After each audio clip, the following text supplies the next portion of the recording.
UGC act প্রায় এই এক সপ্তাহ হয়েছে পাস হয়েছে, বেশি দিন হয়নি। এরই মধ্যে একটি ঘটনা ঘটে গেছে। প্রথমে বলে দিই ইউজিসি অ্যাক্টটা কি। ইউজিসি অ্যাক্ট হচ্ছে এসসি এসটি ওবিসির পক্ষে একটা বিল পাস করা হয়েছে, যে সেখানে তাদেরকে যদি কেউ হ্যারাস করে বা তাদের ওই কাস্ট নিয়ে কিছু যদি বলে, তাহলে তারা সেই অপর ব্যক্তির বিরুদ্ধে একটা কমপ্লেন করতে পারে। তো সেইটা নিয়ে একটা বিল পাস করা হয়েছে। সেই বিলটা কিছুদিনই হয়েছে, জাস্ট পাস হয়েছে। এরই মধ্যে ঘটনাটা ঘটে গেছে। আগে ঘটনাটা দেখুন, করে দিয়েছি, তারপর আমি কিছু কথা বলছি।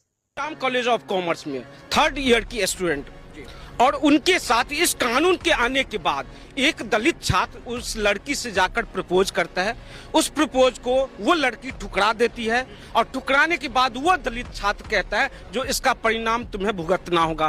उसके बाद होता ये क्या है, SC ST OBC एक्ट लगा दिया जाता है। उसके बाद 10 साल की जेल, जिंदगी बर्बाद, खत्म। बाद में वो निगम पार्षद जब देखा मेरे पास अब कोई चारा नहीं है, तो उस जो दलित छात्र था उसके घर पे जाकर समझौता करने के लिए 50,000 रुपया जमा करके उसके हाथों में थमा के तब समझौता करके आया।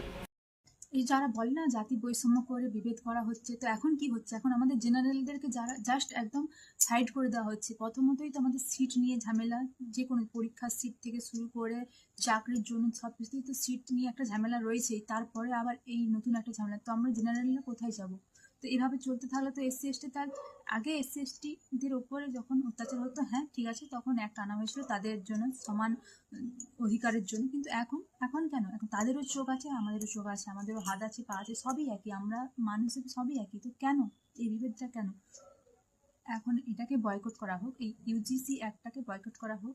আমাদের জেনারেলদের হয়ে লড়বেটাকে, আমাদেরকেই লড়তে হবে। তো সবাই বয়কট করুন এই অ্যাক্টটাকে। অলরেডি প্রোটেস্ট চলছে,